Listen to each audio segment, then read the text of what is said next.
கழிவறை சென்று மலம் கழிப்போம்.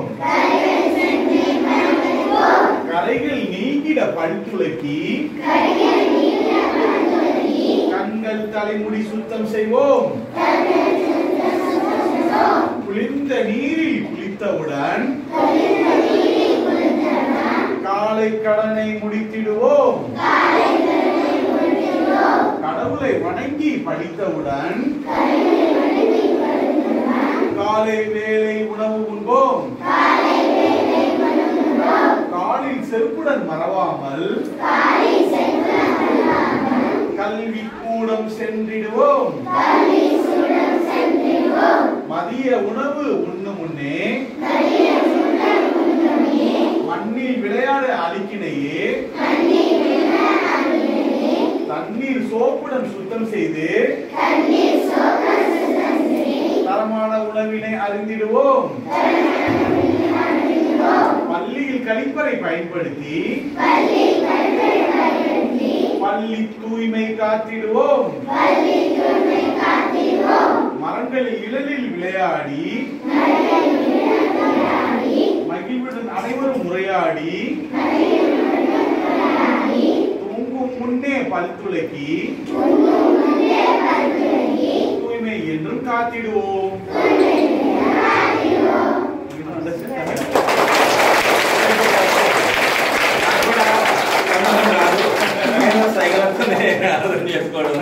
మేడం వాళ్ళకు కూడా అర్థమయ్యో చాలా ఉండాలి. ఉదయం లేచినప్పటి నుండి రాత్రి పడుకునే సమయం దాకా మనం చేసే ప్రతిరోజు చేసే కార్యక్రమాల గురించి ఈ పాట సారాంశం అన్నమాట. అర్థమైందా బిడ్డ? పొద్దున లేచినాక పండ్లు తోగినప్పటి నుంచి రాత్రి పడుకునే సమయం దాకా ఈ కార్యక్రమాలన్నీ సార్ చేసి తమిళం లోపల ఒక పాట రూపంలో మంచిగా అర్థమయ్యేటట్టు చెప్పింది అన్నమాట సార్. ఓకేనా? మీరు చెప్పే భావన సార్ ఇది చెప్పేది మంచిగా అనిపిస్తుంది కదా కదా. అయితే బయట వస్తువులను కొనుక్కోవద్దు, తినొద్దు. బయట ఈగలు ఉంటాయి, దోమలు ఉంటాయి, దాని మీద మళ్ళీ మీద వచ్చేసి దిగినే అన్ని మళ్ళీ అక్కడ చూడండి సార్ ఒకసారి.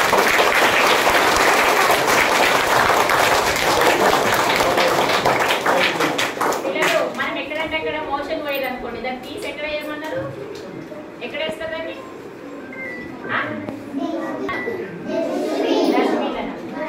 మనకు ఎక్కువ వేరే ఏడేస్తారు, వాష్రూమ్ వేస్తారా, ఏడేస్తారు? చిన్నపిల్లలు మీరు ఏడకెళ్తారు? టాయిలెట్స్కి వెళ్తారు. చిన్నపిల్లలు బయటకి ఎక్కడ వేయాలమన్నా? వాష్రూమ్ లో వేసి ఏం చేయాలి? మన వాష్రూమ్కి వెళ్ళినప్పుడు ఎవరు క్లీన్ చేయాలి? మనమేనా?